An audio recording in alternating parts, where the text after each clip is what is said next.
First time in a long time Neymar junior যখন মাঠে নামেন তখন কমেন্টেটর ঠিক এইভাবেই বর্ণনা করছিলেন। আসলেই তো 981 দিন পর ব্রাজিলের জার্সি গায়ে আবার মাঠে নামলেন নেইমার। স্কটল্যান্ডের বিপক্ষে এই ম্যাচটা নেইমারের প্রত্যাবর্তনের ম্যাচ। স্কটল্যান্ডের বিপক্ষে এই ম্যাচটা ব্রাজিলের বিশ্বকাপ সম্ভাবনাটা যে কত জোরালো হবে সেইটা বোঝানোর ম্যাচ ছিল। ব্রাজিল 3-0 গোলে জিতেছে, ব্রাজিল গ্রুপ চ্যাম্পিয়ন হয়েছে, ব্রাজিল নকআউট পর্বে চলে গিয়েছে।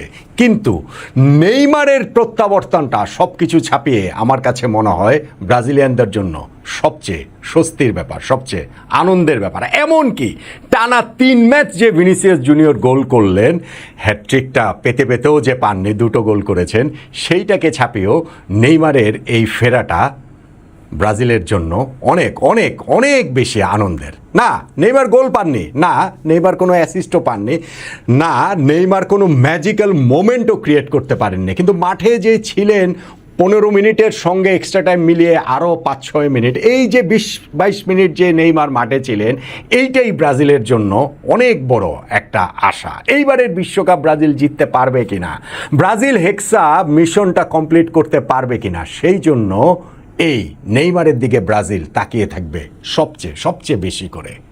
হ্যাঁ, এই বিশ্বকাপে ব্রাজিলের মূল খেলোয়াড় হয়ে উঠেছেন ভিনিসিয়াস জুনিয়র। গ্রুপ পর্বের 3টা ম্যাচেই তিনি গোল করলেন। মরক্কোর বিপক্ষে ব্রিলিয়ান্ট একটা গোল, তারপরে হাইতির বিপক্ষে ম্যাচেও তার স্কোর, এবং আজকে স্কটল্যান্ডের বিপক্ষে তো তিনি জোড়া গোল করলেন।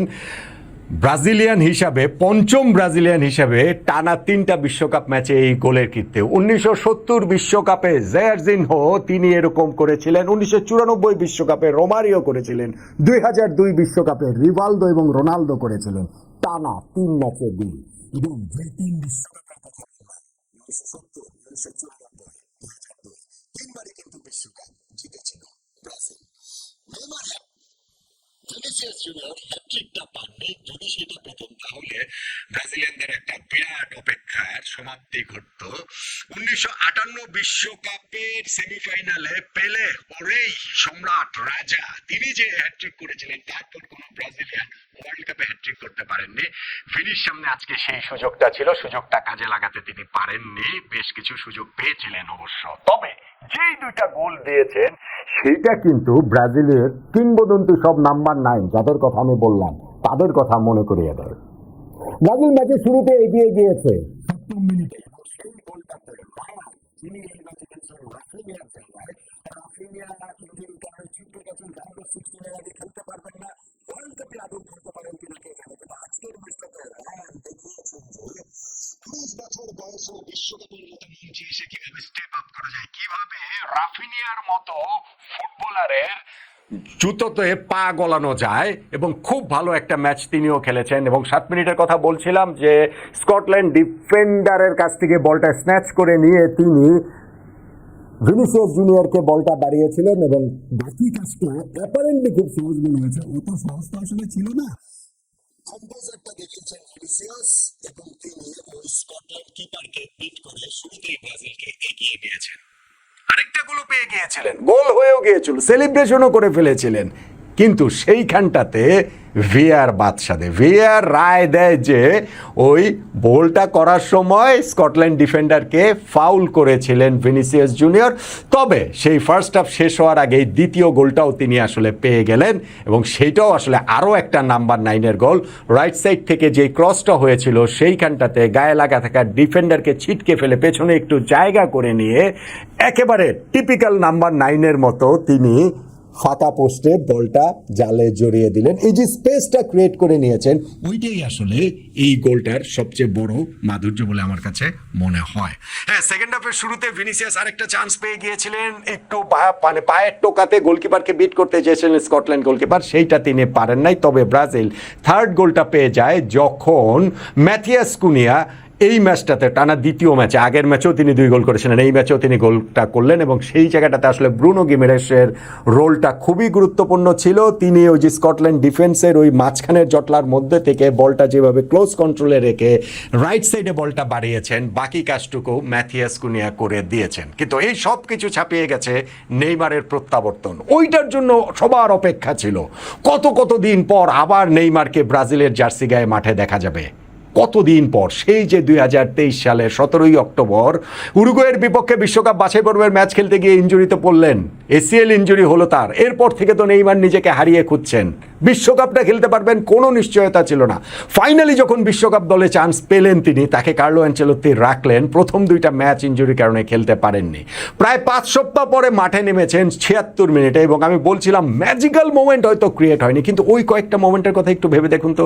ওই যে নেইমার যে কর্নারটা করেছিলেন, যেইখানে গ্যাব্রিয়েলের বাপায়ের ভলিটা স্কটল্যান্ড ডিফেন্ডারের গায়ে লেগেছে, তা না হলে নেইমারের অ্যাসিস্টটা হয়ে যায়। ওই মোমেন্টের কথা মনে করে দেখুন যে নিজেদের অর্ধ থেকে ফার্স্ট টাইম যে পাসটা তিনি ভিনিসিয়াস জুনিয়রকে বাড়িয়েছিলেন লেফট সাইডে, ওই চ্যানেলটা ধরে ভিনিসিয়াস এগিয়ে কয়েক স্টেপ গিয়ে তিনি রাইট সাইডে যদি বলটা ঠেলতে পারতেন, মানে মিডলে, যেইখানে 2 জন প্লেয়ার ছিলেন, ভিনিসিয়াস ওইটা পারেননি। পারলে ওই অ্যাটাকের ইনিশিয়েটটা যে নেইমার করেছেন সেইটার একটা দুর্দান্ত সমাপ্তি হতো, কিংবা ভিনির সঙ্গে আরও যে তার 1-2 কয়েকটা সিচুয়েশন, কিংবা ধরেন একেবারে 90তম মিনিটে ফার্স্ট বারে নেইমার যে স্ন্যাপশটটা নিয়েছিলেন, সেখানে অবশ্য একেবারে সরাসরি গোলকিপারের কাছেই চলে গিয়েছিল, শর্টস অন টার্গেট ওই জিনিসটা ছিল আর কি।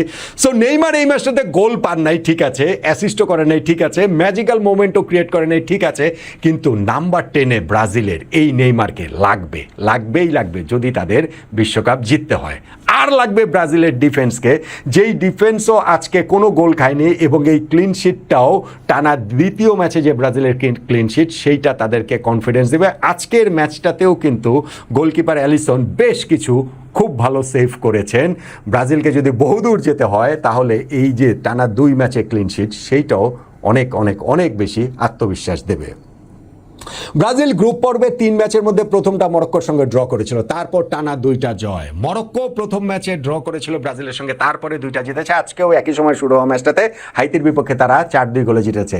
ব্রাজিল এবং মরক্কো 2টা দলেরই পয়েন্ট সমান 7, এবং 2টা দলের হেড টু হেড, যেহেতু 2টা দলের ড্র করেছে, head to head, goal for goal difference, head to হেডের ওগুলো তো সব সমান।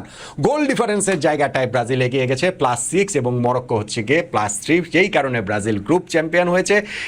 1982 বিশ্বকাপ থেকে টানা 12টা বিশ্বকাপে ব্রাজিল এই নিয়ে গ্রুপ চ্যাম্পিয়ন হিসেবে নকআউট পর্বে উঠল। গ্রুপ চ্যাম্পিয়ন হওয়াটা ব্রাজিলের জন্য সমস্যা না, সমস্যা যেটা সাম্প্রতিক সময়ে দেখা যাচ্ছে সেটা হচ্ছে টুর্নামেন্টের লেটার স্টেজগুলোতে সর্বশেষ 5 বিশ্বকাপ যে ব্রাজিল জিতছে না, তার মধ্যে 4টাতেই কোয়ার্টার ফাইনাল থেকে ব্রাজিলের বিদায় হয়ে গিয়েছে। এইবার কোয়ার্টার ফাইনালে পৌঁছতে হলে আরও 2টা অধ্যায় রয়েছে, আরও 2টা ধাপ রয়েছে, রাউন্ড অফ 32, রাউন্ড অফ 16। কিন্তু শুধু ওগুলো পেরিয়ে কোয়ার্টার ফাইনালে নিশ্চয়ই ব্রাজিলের চোখ না। শুধু ওই ম্যাচগুলোতে কতটা ম্যাচ ফিটনেস নেইমার আরও ফিরে পান, কতটা শার্পনেস নেইমার আরও ফিরে পান, কতদিনে নেইমার ব্রাজিলের ফার্স্ট 11-এ জায়গাটা করে নিতে পারেন, সেইটার দিকেই খুব খুব খুব আশা নিয়ে ব্রাজিলিয়ানরা তাকিয়ে আছে। আজকের যেই ম্যাচটা হলো, সেই ম্যাচটা ভিনিসিয়াস জুনিয়রের কীর্তিধন্য, টানা 4টা গোল করলেন টানা 3 ম্যাচে।